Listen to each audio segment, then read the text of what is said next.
కాకినాడ జిల్లా తునిలో ఉద్రిక్త వాతావరణం నెలకొంది. మున్సిపల్ చైర్మన్ ఇంటిని టీడీపీ నేతలు ముట్టడించడంతో అక్కడి నుంచి వెళ్లిపోవాలని మాజీ మంత్రి దాడిశెట్టి రాజా సూచించారు. అయితే ఇరు వర్గాల నేతల మధ్య మాటామాటా పెరగడంతో ఘర్షణ వాతావరణం నెలకొంది. ఇప్పటికే తుని పట్టణంలో 144 సెక్షన్ను అమలు చేస్తున్నారు. మరోవైపు వైసీపీ కౌన్సిలర్లు ఇంకా మున్సిపల్ చైర్మన్ ఇంట్లోనే ఉన్నారు. కేవలం 10 మంది టీడీపీ కౌన్సిలర్లు మాత్రమే మున్సిపల్ కార్యాలయం లోపలికి చేరుకున్నారు. ఇవాళ కూడా కోరం లేకపోతే ఎన్నిక వాయిదా పడే అవకాశం ఉంది.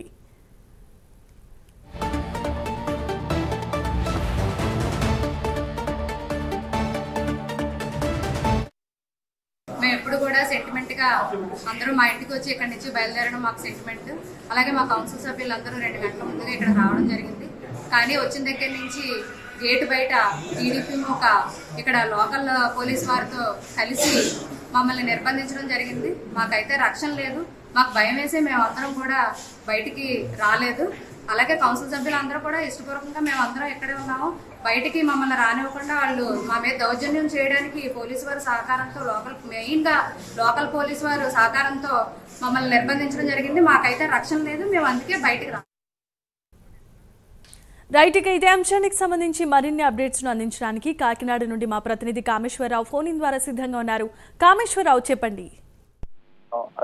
జనిమా చూసుకుంటే తునిలో మున్సిపల్ ఆఫీస్ వద్ద ఉద్రిక్తత చోటు చేసుకుందని చెప్పొచ్చు. తుని మున్సిపల్ చైర్మన్ ఇంటిని కూడా టీడీపీ నాయకులు అయితే ముట్టడించారు. ఈ రోజు ఏదైతే ఉందో తుని మున్సిపల్ ఉప చైర్మన్ ఎన్నిక నిర్వహించనున్నారు. ఈ నేపథ్యంలో తుని గతంలో మనం చూసుకుంటే మన 4వ తారీఖు 5వ తారీఖు మధ్య జరగాల్సిన ఎన్నిక ఈ రోజు 17వ తారీఖు అయితే వాయిదా పడింది.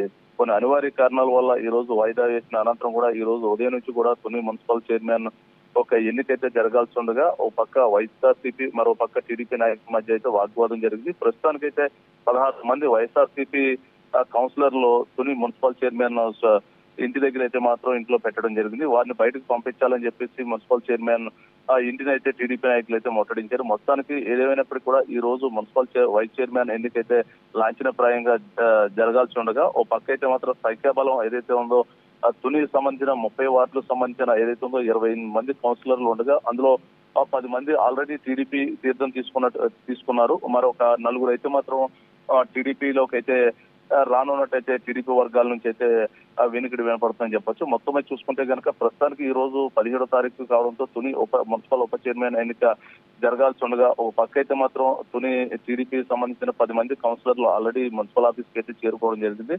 మరో పక్క ఇంకో 4 అయితే మాత్రం 10 మంది ఉండగా ఒకటి ఎమ్మెల్యే ఓటుతో 11 మంది అయితే టీడీపీకి సంఖ్యాబలం ఉంది. మరొక 4 అయితే మాత్రం టీడీపీకి అయితే ఈ రోజు బల నిరూపణలో అయితే మాత్రం టీడీపీకి ఓటేయడానికి సిద్ధంగా ఉన్నట్టయితే మాత్రం కౌన్సిలర్లు సిద్ధంగా ఉన్నారని చెప్పి టీడీపీ వర్గాలు అయితే చెప్తున్నాయి. మరో పక్క ఏంటంటే ఈ ఎన్నిక జరుగుతుండగా ఆల్రెడీ 10 మంది కౌన్సిలర్లు మున్సిపల్ ఆఫీస్ చేరుకోగా మరొక 4 అయితే ఒక ఎమ్మెల్యే ఓటుతో 11 ఓట్లు కాగా ఒక 4 అయితే టీడీపీ టచ్ లో ఉన్నందున మరొక అయితే మున్సిపల్ ఆఫీస్ రానున్నట్టు అయితే తెలుస్తుంది. మరో పక్క 16 మంది మున్సిపల్ వైఎస్ఆర్సీపీ కౌన్సిలర్లు మున్సిపల్ చైర్మన్ ఇంట్లో ఉన్నారు. డైరెక్ట్ గా ఎన్నికకు సంబంధించిన ఎన్నిక సమయంలో డైరెక్ట్ గా తీసుకురావడం కోసం మాజీ మంత్రి దాడిశెట్టి రాజా అయితే మాత్రం ప్లాన్ వేసినట్టు తెలుస్తుంది. మొత్తానికి ఏదైనప్పుడు కూడా దాడిశెట్టి రాజా తుని మున్సిపల్ చైర్మన్ శోభారాణి ఇంట్లో మాత్రం సుధారాణి ఇంట్లో మాత్రం టెస్ట్ వేసుకుని కౌన్సిలర్లను బయటకు రానియకుండా చేస్తున్నారని చెప్పేసి టీడీపీ వర్గీయులు అయితే మాత్రం మున్సిపల్ చైర్మన్ సుధారాణి ఇంటి ముందు అయితే గలాటా నిర్వహించారు. మొత్తానికి ఏదైనా తుని మొత్తంలో అయితే మాత్రం 144 సెక్షన్ అయితే కొనసాగుతుంది. ఏదైనప్పుడు కూడా ఒక పక్క మున్సిపల్ కార్యాలయం మరో పక్క మున్సిపల్ చైర్మన్ అయితే మాత్రం ఉద్రిక్తత అయితే చోటు చేసుకుందని చెప్పొచ్చు. ఏదైనప్పుడు కూడా